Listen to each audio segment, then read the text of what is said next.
So, first of all, I want to thank you guys those of you that weighed in and kind of gave some feedback as to what axe you think I should build for sale, for eBay next. And I think the overwhelming response was that I should do the Cruiser. I was actually kind of surprised. I figured one of the jerseys kind of went out, or maybe the Connecticut pattern, but yeah, everyone really thought the Cruiser was the way to go. So I happen to already have a Cruiser handle. This is a house handle one. The green orientation is pretty good. Uh, well, I guess the orientation isn't great, but it doesn't really have any run out. You can see that these grains run, right from the palm swell all the way up to the tongue. So should be a nice strong handle. This is one that I did order octagonalized already, so that's kind of cool. I think I am going to keep it octagonalized, but I am going to thin it down a bit. So out here, this one is my personal one that I've built for myself already. So this is my TrueTemper Kelly Works Cruiser 2.2. And that one's got a laminated palm swell on it. And I really like how this one came out. Feels great in the hand. I haven't sharpened it up yet or really used it at all, so. But I do like the way it feels. And I like how the wedging job came out. Used some spalted, I don't think it's focus. Some spalted maple on it, and kind of domed it over and kind of rounded it. So yeah, I think that came out good.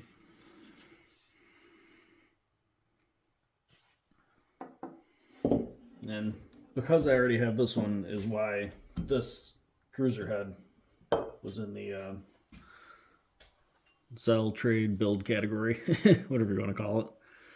So give it a little closer look. This is the TrueTemper, Flint Edge, Kelly Works, and it is stamped 2.2, so it is for sure a Cruiser. It is in pretty good condition, with the exception that you probably find it easier to compare. The bits are definitely a little bit more worn.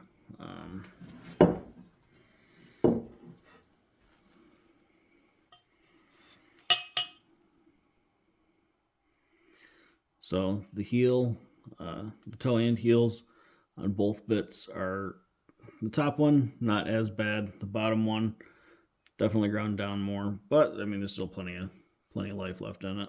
So my plans are to, when I build this one, set it up so that this will be the chopping edge, and then set this one up for more of a grubbing or kind of like dirty work edge, since it's already kind of obtuse. The heel and toe are ground back kind of far, so I probably will even this out a little bit when I sharpen it, but not too much. I might even this one out a little bit too, because it's not, there isn't a ton gone off of this side. There's a decent amount on the heel and toe going off of this one, but that is one of the nice things about a double bit is if one edge is ground down a little bit too much, you still got a whole second usable side. So this handle was also a house handle. This one was heartwood. This one appears to be sapwood.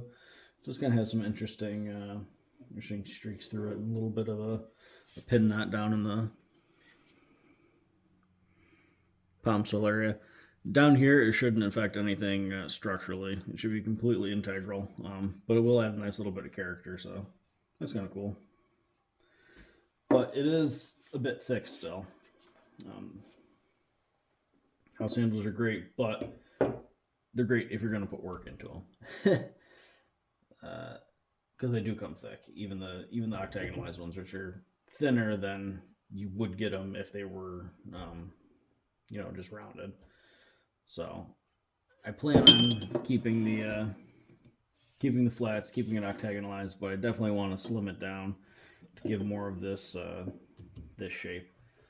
This one here, pulled out. It's my Collins Cruiser.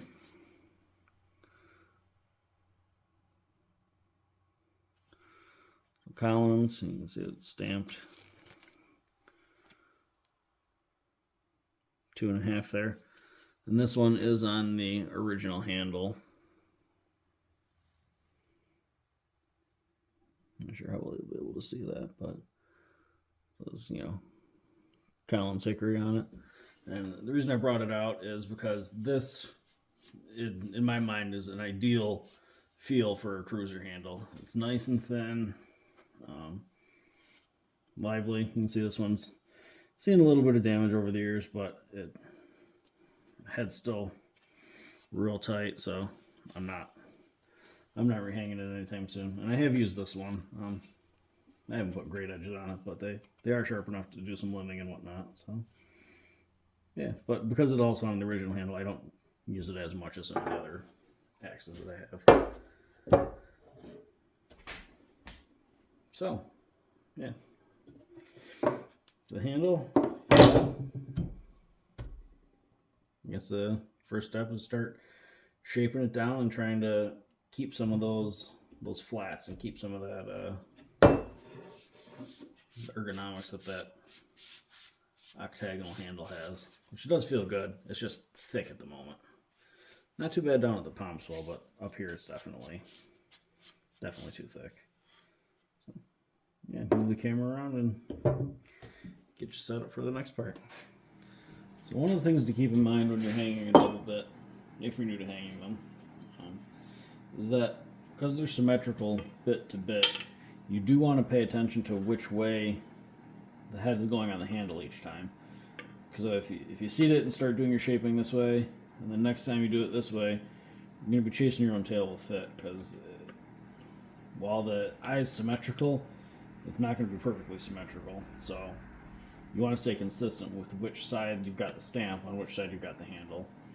So because this handle has like a distinguishing characteristic, this knot here, I'll keep the stamp side and the knot side together. Just kind of help keep it straight in my mind. This one's already got a pretty tight fit, so we'll seat it and kind of see where we go, where it is, and how much more we have to go.